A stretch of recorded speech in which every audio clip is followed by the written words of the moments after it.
안녕하십니까? 이면호 책 읽기 세 번째 시간입니다. 오늘은 아시모프라는 유명한 과학자이자 과학소설가의 책을 소개하겠습니다. Great Ideas of Science, 과학의 위대한 생각들, 아이디어들, 이라고 번역할 수 있겠죠. 1969년에 나온 책입니다. 제가 가만한 탓인지 모르지만 우리나라에서 제대로 번역된 책이 나오지는 않은 것 같습니다. 아시모 박사의 과학 이야기라고 찾아보니까 1991년에 풀빛 출판사에서 출판이 되었었는데요. 이 책의 내용은 현재 절판에 대해서 구체적으로 확인하지 못했습니다. 그러나 내용이 조금 다른 것입니다. 제가 오늘 소개하려고 한 책은 바로 아시모프의 1969년에 낸 책입니다. Great Ideas of Science. 책이 평이하고 아주 좋습니다. 중학교 수준에서 읽을 만한 책. 뿐만 아니라 대학 교양 수준에서도 상당히 좋은 내용이라고 생각하기에 오늘 선택해 봤습니다. 자료를 찾아보니까 1983년에 일본에서는 과학의 벽을 깬 사람들이라고 해서 번역이 돼서 나온 바가 있습니다. 이 책의 목차를 설명하기 전에요. 이 아시모프라는 사람이 어떤 사람이냐? 나이가 든 시청자들은 다 아는 사람입니다. 파운데이션이라는 유명한 과학 소설도 있었고요. 로봇의 세 가지 원칙을 얘기한 사람이기도 하죠. 그래서 과학 소설가라고 생각을 하는데 원래 과학자였습니다. 1920년에 러시아에서 태어났죠. 유대계 가정에서 태어났습니다. 그리고 3살 때 미국 뉴욕으로 가족이 이사 와서 브루클린에 이주를 했고요. 고등학교 졸업한 다음에 콜롬비아 대학에서 화학을 전공했습니다. 그리고 정말로 젊었을 때 단편 소설을 이미 써서 SF, 사이언스 픽션의 작가로 데뷔한 바가 있죠. 그리고 콜롬비아 대학에서 생화학으로 박사학위를 취득을 했고요. 또 보스턴 대학에서 생화학 전임 강사부터 시작을 했습니다. 그러나 1957년 37살이 되던 해 전업장 작가로 전환을 해서 교수라기보다는 과학을 연구하는 사람이기보다는 과학을 대중화시키는데 아주 엄청난 역할을 했던 사람입니다. 72세에 돌아가셨는데요. 이때 에이즈 합병증으로 돌아가셔갖고 구소시에 오른 적이 있습니다. 그런데 원인은 병원에서 수혈을 받았는데 수혈을 받은 피가 에이즈에 감염되었었기 때문에 에이즈에 걸려서 돌아가신 걸로 밝혀졌습니다. 이 책은 중학교 수준에서 충분히 읽을 만한 책이고요. 또 초등학교 고학년도 읽을 만한 아주 평이한 책입니다. 과학자 16분을 소개를 했습니다. 그런데 그 내용이 아주 좋습니다. 첫 번째는 탈레스고요. 피타고라스, 아르키메데스, 갈릴레오, 데모크리토스, 라부아지에, 뉴턴, 패러데이, 럼퍼드. 럼퍼드 백작은 우리는 잘 알려져 있지 않은데 대포, 열처리, 이런 거를 연구했던 분이죠. 줄, 플랑크, 히포크라테스, 벨러, 린네, 다윈, 러셀. 러셀은 천문학자 러셀을 얘기합니다. 혹시 고등학교 때 에치알토 배우셨을지 모르겠는데요. 에치알토의 기본이 되는 것을 만든 글입니다. 그리고 이 원책에 나오는 그림을 제가 몇 개 따봤습니다. 탈레스가 나오고, 그다음 피타고라스가 나옵니다. 그 중에 내용을 일부분만 소개하겠습니다. 피타고라스죠. 피타고라스는 고대 그리스 수학자죠. 수학과 철학을 융합했다. 그리고 수학적인 질서로 우주를 설명하려 한 최초의 사상가였다라는 겁니다. 그는 단지 수를 계산하는 도구로 본 것이 아니라 존재의 본질을 파악하는 열쇠로 보았다. 그래서 만물은 수다. 이때 수라는 건 넘버라는 뜻입니다. 1, 2, 3, 4, 5라는 숫자라는 거죠. 이런 만물이 수라는 유명한 격언은 그 자체로 수학적 형이상학의 선언이었고 또 이후 서양 과학, 철학에 아주 심대한 영향을 끼칩니다. 피타고라스를 먼저 연구한 게 사실 음악이죠. 음악을 통한 수학적 원리의 발견으로 유명합니다. 예를 들면 한 옥타브는 줄의 길이를 얘기할 때 2대 1의 차이가 있더라라는 거죠.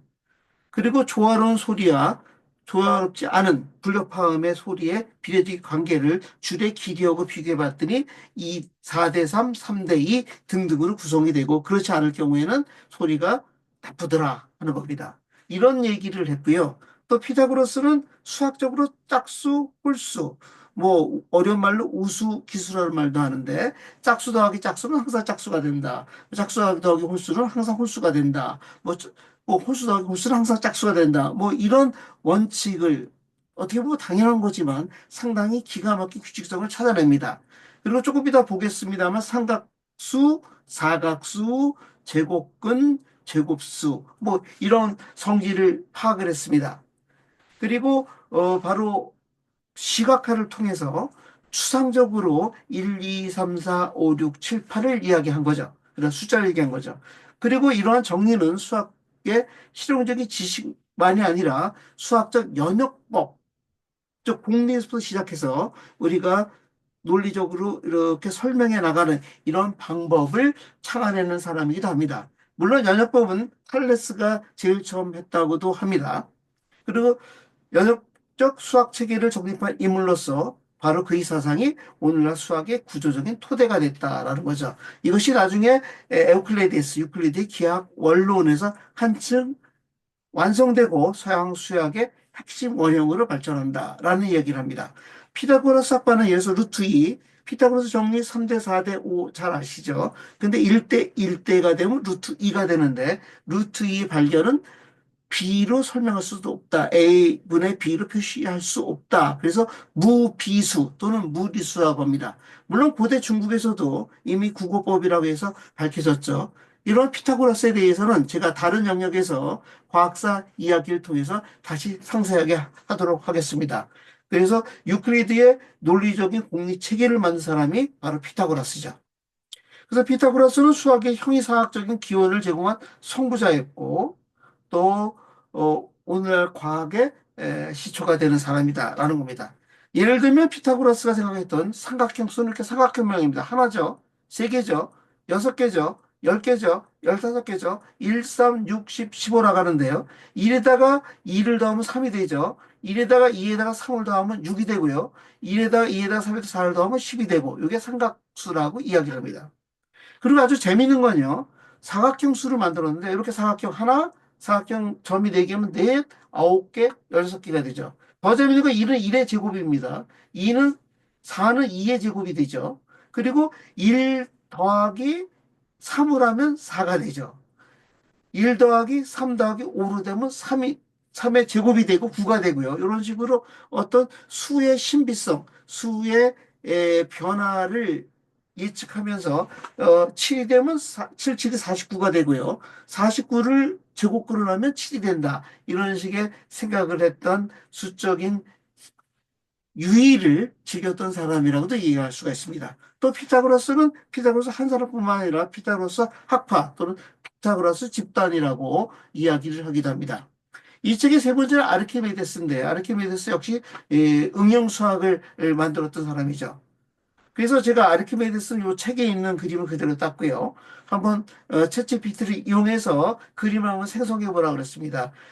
무엇인가 고민하는 모습, 수학적인 사건. 예를 들면 원기둥과 구의 부피 문제를 해결하는 방식으로 하나식으로 그려봐라 했더니 이렇게 그려줬습니다. 아주 요 그림을 원본으로 해서 비슷하게 그렸고 우리가 하나 모양으로 그렸죠.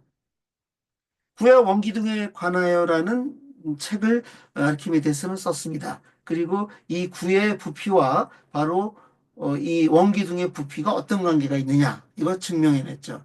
그리고 유명한 얘기가 거울을 이용해서 적의 배를 불태웠다라는 원리도 밝혀냈다고 알려져 있습니다. 아르키메데스에 대해서도 우리가 나중에 좀 더 깊게 한번 다뤄보도록 하겠습니다.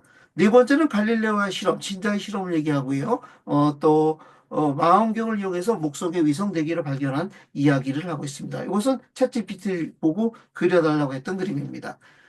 다섯 번째는 데모크리토스, 고대 원자론자죠. 원자론이 나중에 상대성 이론 또 현대의 양자역학까지 이어진다. 뭐 이런 얘기를 하고 있습니다. 여섯 번째 라부아지에 화학혁명을 일으킨 사람이죠. 화학혁명 또 산소를 발견했던 사람이라고 볼 수 있고 프랑스 혁명 때 단두대에 이슬로 사라졌던 과학자이기도 합니다. 일곱 번째 뉴턴, 여덟 번째 패러다이. 패러다이 우리가 전기 지금 문명을 활용하고 있는데요. 이 전개창, 자기장 등등을 밝혀냈던 사람이 바로 패러데이죠. 그다음에 럼퍼드. 대포의 열 처리 등등을 개발했던 사람이고, 물리학의 기본적인 단위죠. 온도를 측정하고 신원 때 온도계를 가지고 다니면서 폭포 위와 폭포 아래에 물을 측정했던 사건으로 유명합니다. 또 플랑크와 양자, 그다음에 히포크라테스 의학의 아버지죠. 또 벨러, 바로 유교학의 아버지라고 얘기할 수 있습니다. 린네, 분류, 다윈의 진화론, 러셀의 항성 진화, 이렇게 다루고 있습니다. 이 책이 1969년에 나왔기 때문에 러셀 정도의 항성의 진화, 별들의 진화 정도까지 다룬 것이 이 책의 한계다라고 얘기할 수 있습니다. 상당히 오래된 책인데요. 그래도 불구하고 상당히 좋은 책이라서 영어로 된 책이지만 간단하게 소개를 했습니다. 이 책이 너무 오래된 책이지만 나는 우리말로 번역이 돼서 다시 우리 어린이들이 또 중학생들이 읽어봤으면 좋겠습니다. 아이작 아시모프는 앞에서도 얘기했습니다만은 흔히 공상과학 소설가라고 얘기하는데 공상이란 말을 쓸 필요가 없을 것 같습니다. 공상이란 말은 쓸데없는 생각, 빈 생각이죠. 그것이 아니라 창의력입니다. 그래서 SF는 우리말로 사이언스 픽션 그대로 번역하면 과학 소설이 되지 않나 합니다. 그래서 이분은 화학자로서의 교수보다는 미래학자, 과학 소설가, 과학 대중화의 기수였었다. 그리고 1992년에 돌아가셨습니다. 뭐 관련지어서 우리가 좀 확장을 해보면 과학 소설이 뭐냐 하는 거죠. 과학 소설은 과학적 사실이나 가설을 바탕으로 의사판 세계를 배경으로 펼쳐지는 이야기를 담은 문학 장르를 과학소설이라고 정의하자라는 겁니다. 이게 사이언스 픽션이라고 보통 SF라고 얘기합니다. 그런데 왜 우리는 특히 우리 세대, 제 세대는 공상과학 소설이라는 말을 썼느냐? 그 1959년에 일본의 하야카 출판사에서 미국의 잡지가 있었습니다. 더 매거진 오브 판타시 앤드 사이언스 픽션이라는 잡지를 일본어로 번역해서 출판을 했는데요. 이때 SF 마가진이라는 잡지를 창간하면서 그 표지에 공상과학 소설지라고 이름을 붙였습니다. 이 말이 우리말에 그대로 들어와서 우리가 공상과학 소설 이런 식으로 나오는데 공상이란 뜻이 좋은 뜻보다는 나쁜 의미가 있기 때문에 공상을 좀 빼자라는 것이 제 주장이고 저뿐만 아니라 여러 사람들이 이미 주장을 했습니다. 중국에선 과학환상 또는 과학환 이런 말을 씁니다. 과학소설의 뭐 시작은 여러 의견이 있는데요. 그중에 대표적인 게 바로 이 책입니다. 이 책은 나중에 기회가 되면 소개를 하겠습니다. 우리나라에 번역된 적은 없고요. 케플러의 솜뇽이라는 꿈이라는 건데요. 케플러가 천문학자지만 과학소설을 썼습니다. 바로 달 날아가는 과학소설을 썼습니다. 그래서 이 책은 여러분들이 구글 뒤져보면은 원문을 찾아볼 수 있고요. 원문을 통해서 구글 번역을 시키면 우리말로 대략적인 뜻을 알 수가 있습니다. 뭐 우리나라의 과학소설에 대해서도 언젠가 기회가 되면 좀 더 상세히 이야기하겠습니다. 뭐 줄 베른의 과학소설가로 유명하죠. 줄 베른의 과학소설이 이미 1907년에 벌써 120년 전에, 20 거의 년 전에 이 해저 이만리가 번역이 됐었고요. 뭐 비행선 이런 게 다 번역이 됐었습니다. 그리고 더 놀란 거는요. 1925년에 차별 카펙 아주 RUR이라는 유명한 극본입니다. 이것도 나중에 한번 소개를 하겠습니다. 이건 로썸스 유니버셜 로봇이라는 말을 처음 쓴 말인데요. 이런 책도 1920년대 벌써 100년 전에 우리나라에 소개가 됐었습니다. 지켈 박사 하이드 시는 여러분들 또 이미 중고등학생 때 많이 읽어보고 현대도 많이 나오는 내용입니다만은 책입니다만은 앞으로 한번 다루겠습니다. 상당히 좋은 책입니다. 역시 과학소설로서 의미가 있습니다. 그렇기도 하고요. 실제로 과학소설을 우리나라 사람이 썼죠. 대표적인 게 김동인이라는 분이 K 박사의 연구, 인돌이라는 우리가 보는 대변을 통해서 인도를 끄집어내고 인도를 통해서 뭐 음식을 만들어내겠다라는 과학소설을 쓰기도 했습니다. 그래서 우리 과학소설의 시작은 우리나라도 거의 100년이나 된다라는 겁니다. 그래서 이런 얘기를 좀 하고 싶었고요. 특히 우리 공상과학 소설가라는 말을 한동안 많이 썼었는데 이 공상과학 소설에서 공상을 빼자 과학 소설가 아이작 아시모프다. 아시모프는 교수였고 과학자였다라는 겁니다. 그리고 1992년 4월 6일 날 돌아가셨기 때문에 지금 이렇게 한번 다뤄보는 것도 의미가 있을 거라고 생각을 합니다. 아시모프는 더 유명한 게 바로 로봇의 세 가지 원칙이죠. 제1원칙, 로봇은 인간에게 해를 끼쳐서는 안 되며, 행동을 하지 않음으로써 인간에 해를 입히는 것도 허용돼서는 안 된다. 로봇은 인간의 명령에 복종해야 된다. 단, 제1법칙에 충돌한 경우는 제외다. 예외다. 로봇은 1법칙과 2법칙에 충돌하지 않는 한 자기 존재를 보호해야 된다. 이것이 로봇의 법칙입니다. 이 아이로봇이 바뀌죠. 밖에서 영화도 나왔습니다만은 이런 내용들이 상당히 많습니다. 오늘은 과학 소설이라는 영역을 이야기했고요. 또 우리가 바로 번역된 것을 제가 찾지 못했습니다만 영어로 된 책을 가지고 소개를 했습니다. 특히 아시모프라는 유명한 과학 소설가 또 과학자의 이야기를 하면서 우리가 과학의 대중화, 과학의 이해를 소설을 통해서도 할 수 있다라는 생각을 해보았습니다. 이런 것들이 우리가 할 수 있는 모든 것들이 아닌가라고 생각을 합니다. 자, 이것으로 오늘 이야기를 마치도록 하겠습니다. 고맙습니다.